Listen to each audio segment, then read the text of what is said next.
Happy birthday to you. Happy birthday to you. Happy birthday, happy birthday.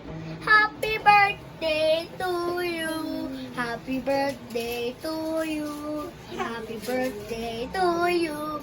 Happy birthday, happy birthday.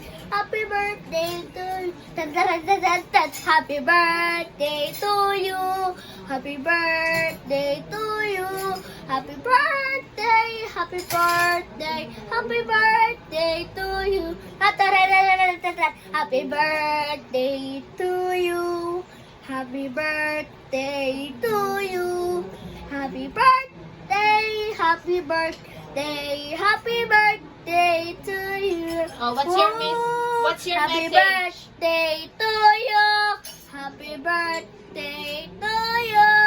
Happy birthday, happy birthday. Happy birthday to you. Okay, what's your message for nanay? Thank you. I will give you a paper with a flower in it. Okay, you said yung happy birthday nana. You just said in the video. Happy birthday, Nanay. Then your message. Long message. Thank you. Thank you for Nanay. I will give you a paper with a flower drawing in it. Okay. Thank you for what? Why are you thanking nanay?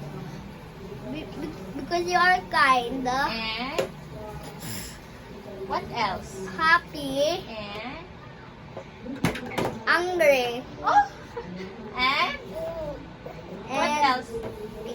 and it's your birthday.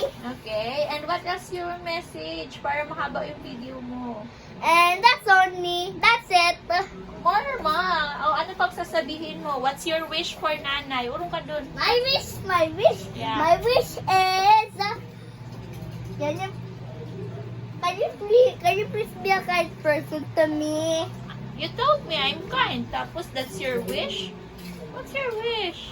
Can you please take care of me every day? I take care of you every day. What's your wish?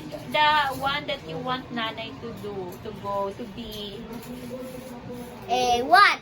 What do you want? What do you want for nanay? To be a,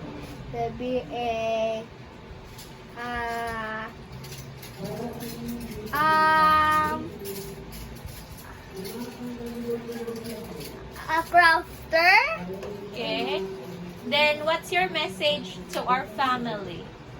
To our family, Yeah, nanay, tata, you, and Gia.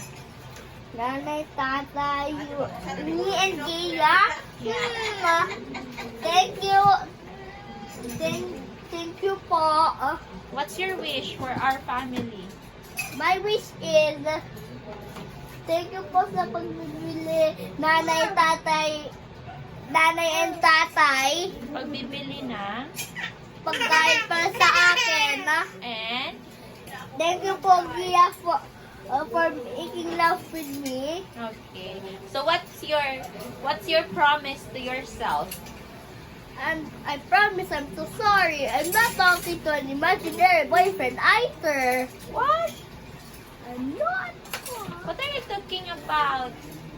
I'm so sorry, guys. I cannot talk to an imaginary boyfriend or girlfriend either. What's either? Either means that you can use it for something you don't like.